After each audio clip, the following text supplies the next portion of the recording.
Untuk contoh berikutnya, kita akan lihat untuk kondisi dengan sejarah tekanan ya, untuk unsteady state water influx ya.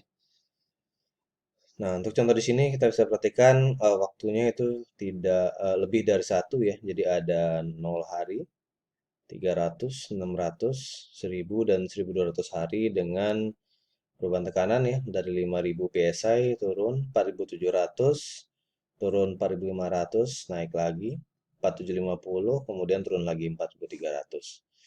Jadi di sini kita akan hitung water influx kumulatifnya dalam stok tank barrel pada hari ke 1200 ya, atau T sama dengan 1200 hari.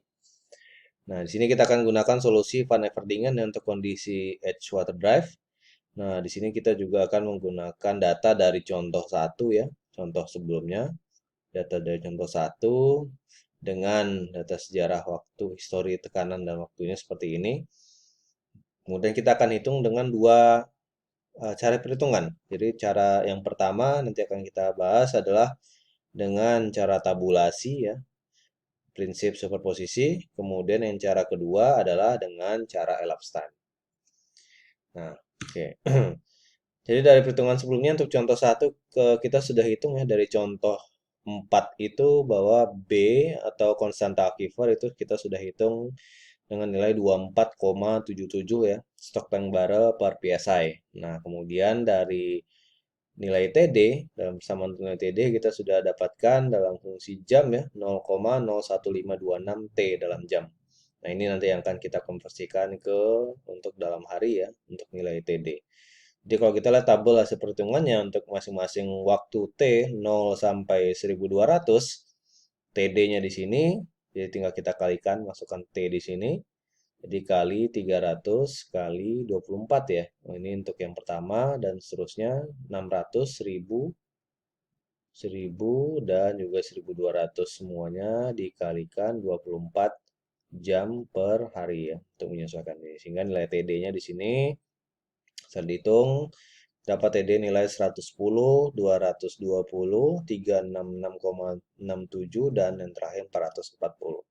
Kemudian delta P, ingat kita di sini menggunakan prinsip delta P superposisi ya yang sudah dibahas di uh, video part sebelumnya. Itu untuk delta P superposisi, maka di sini kita akan lihat di sini jaraknya 300 ya. Tapi kan delta P superposisi maka kita dapatkan ini 150. Kemudian jarak sini 500 bagi 2, 250. Kemudian jarak ini bagi 2 minus 25, kemudian yang terakhir jadi delta P 100. Nah, kemudian untuk interpolasi karena tadi untuk contoh satu kita akan gunakan kondisi infinite acting ya, infinite acting atau infinite aquifer kondisinya, maka kita akan gunakan tabel 10.1 ya untuk mendapatkan interpolasi dari nilai water influx dimensionless-nya atau nilai fungsi TD ya, ini sama aja. Nah, kita akan interpolasikan untuk nilai 110, untuk nilai 110, nilai 220 dan seterusnya di sini, maka di sini kita akan dapatkan nilai WED dari masing-masing ini. Nah, kemudian setelah itu nanti kita akan gunakan penyelesaian untuk menghitung sigma delta P WED ini dengan dua cara nantinya. Dengan dua cara. Cara yang pertama tadi kita akan sebut tadi cara yang pertama kita akan gunakan dengan prinsip tabulasi ya, penghitungan dengan tabulasi. Kemudian prinsip kedua kita gunakan waktu efektif atau time elapse atau nama lainnya waktu efektif ya. Oke. Di sini kita akan lihat untuk tabulasi dari tabulasi pertemuan maka kita akan dapatkan sigma delta PWED-nya di sini 6.000, 900, 23.000, 37 dan 55,96 yang semua ini tinggal kita kalikan dengan ini kita kalikan dengan B ya, nilai B yaitu 24,77 yang ini di sini. Jadi 24,77 kali dengan 6.000 ini kita dapatkan nilai sekian, sekian, sekian dan terakhir kumulatifnya kita dapatkan angka di 1386.155,28 XTB untuk hari ke 1200. Ini satu. Nah, cara untuk menghitung ini bagaimana? Ini kan yang kita gunakan. Maka kita gunakan tabel prinsip tabulasi ya. Jadi prinsip tabulasi dengan superposisi itu seperti ini. Jadi kita akan buat dua arah ya, satu kolom ke bawah itu untuk nilai delta P ini 150, 250, minus 25 dan 100. Untuk nilai yang ke kanan itu nilai dari nilai WED. Yang pertama 4657, 78, 125 dan 146,06. Nah, kemudian tinggal nanti kita hilangkan ya, bikin XX hilang-hilang di sini untuk bagian seperti ini. Nah, tinggal kita kalikan 150 kali 46, makanya di sini 150 kali 78, di sini 150 kali 125 di sini dan seterusnya. Begitu juga di sini dan di sini 3. Jadi untuk perhatikan di sini bisa jadi keliru ya di sini bahwa 250 dikalikan 46 ya di sini. Jadi untuk nilai di 1163 ini harusnya dikalikan lagi 46,57 di sini, 78,9, 125,47 di sini. Kemudian yang minus 16 ini adalah 25 dikali ini ya. Cuma ini taruhnya di sini. 25 kali di sini jadi 4657 lagi. 78,9 di sini. Kemudian yang terakhir 100 dikali 46,57 berarti di sini lagi 46,57. Jadi ini yang pertama terus ya. Jadi bukan 250 dikali 78 taruh sini bukan ya, tapi 250 yang ini posisinya taruh lagi di depan ya. Mulai dari sini. Jadi start mulai dari dikali 46 terus untuk angka yang pertama. Sehingga kita jumlahkan ke bawah dapatnya seperti ini. Nah, ini tinggal kita kalikan dengan nilai B atau konstanta akifar. Nah, itu cara yang pertama ini kita sebut dengan prinsip superposisi dengan menggunakan cara tabulasi. Nah, cara yang kedua yaitu kita sebut dengan elapsed time atau namanya adalah waktu efektif. Jadi untuk waktu efektif ini kita akan putar balik ya. Ini seperti ini. Jadi sama dengan kalau kita lihat menggunakan waktu efektif di penjelasan di prinsip superposisi sebelumnya bahwa misalnya di sini untuk T300,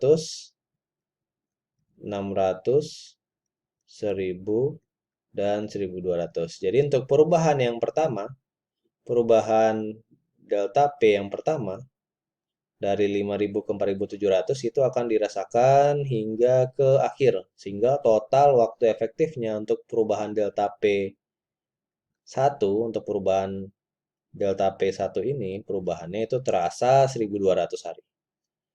Nah, kemudian untuk yang kedua, dari delta P2 turun ke dari ini 4700 ya, turun ke 4500 atau delta P kedua ini terasa mulai dari hari ke 300 atau T ke 300 hingga hari ke 1200 hingga totalnya delta T-nya adalah 900 hari. Maka di sini kita buat 900 hari.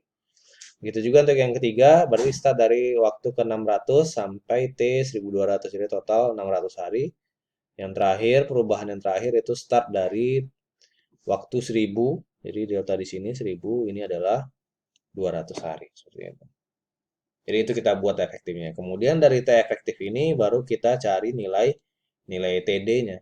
Jadi berbeda dengan sebelumnya, nilai TD-nya langsung dari T hari ya, sedangkan untuk elapsed time, nilai TD di sini kita dapatkan dari waktu efektif. Sehingga ini nilai TD, TD, TD.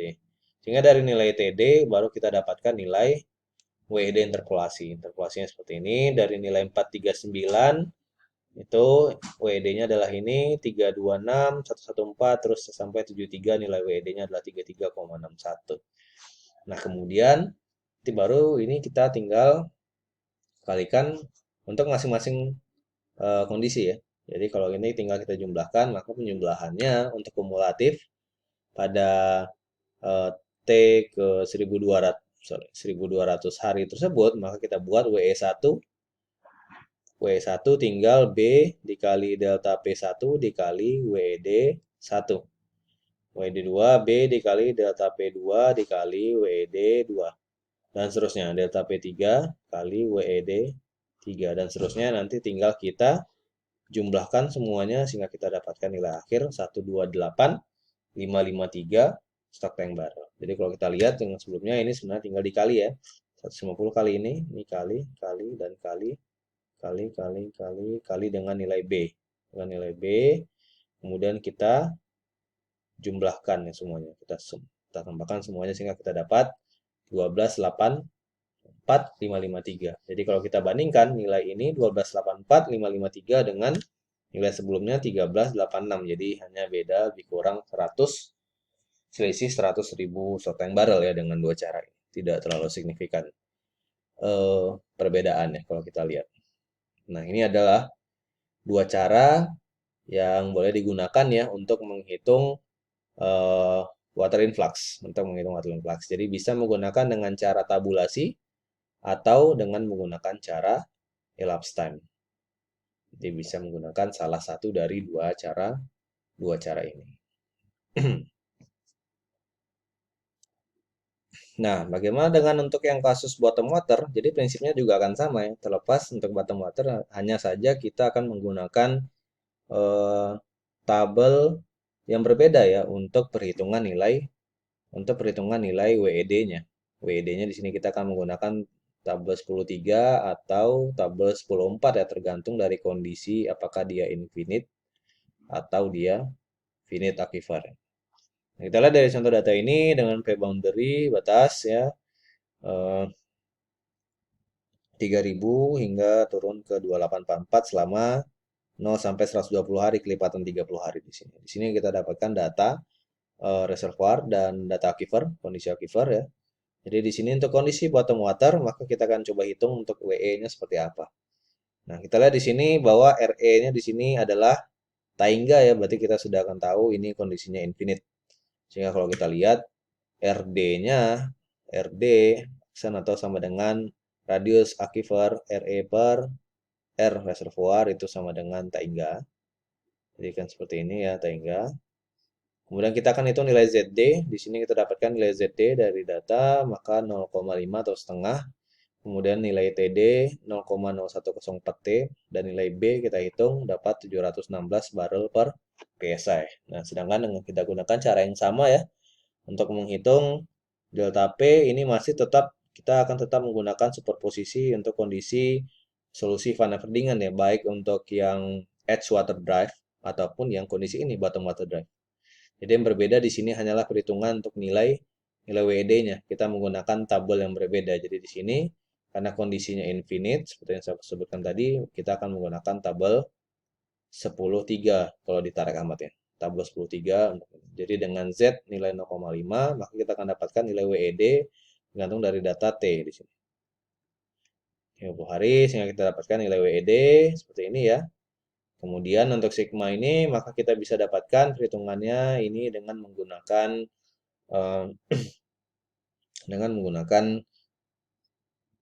prinsip tabulasi atau ini bisa kita tukar kembali dengan menggunakan prinsip elapsed time ya atau waktu efektif. Jadi untuk menghitung sigma delta PWD-nya kita bisa menggunakan dua cara, tabulasi atau elapsed time. Di sini kita menggunakan tabulasi, maka kita dapatkan nilai sigma delta PWD-nya untuk seluruh bagian ini tinggal karena ini sudah sigma ya, ini sudah sigma, maka ini tinggal kita kali dengan 716 ya di sini, 716 barrel.